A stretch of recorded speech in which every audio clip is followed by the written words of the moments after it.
10 এখনো পরি ঘুমায়নি।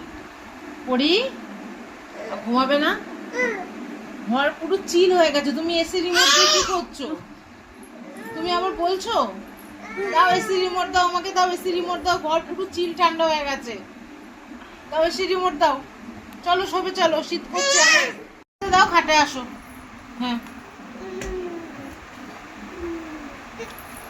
দাও রিমোট আমার হাতে দাও। দাও, আমি একটু প্রচন্ড শীত করছে সোনা। আসো গুড নাইট করো। নিয়ে নাও, আচ্ছা নিয়ে নাও, কাঁদবে না। আচ্ছা সবাই চলো আসো। হ্যাঁ সবাইকে গুড নাইট বলে দাও। হ্যাঁ হ্যাঁ সবাইকে গুড নাইট বলো। আমি রাত্রি 3টে পর্যন্ত জেগে থাকি। 3টে কি, এখন 4টেও হতে পারে। এটা করে দাও, বলো রাধে রাধে। হ্যাঁ গুড নাইট, রাধে রাধে। এই যে সোনা, সবাইকে এরকম দিয়ে দাও। হুম।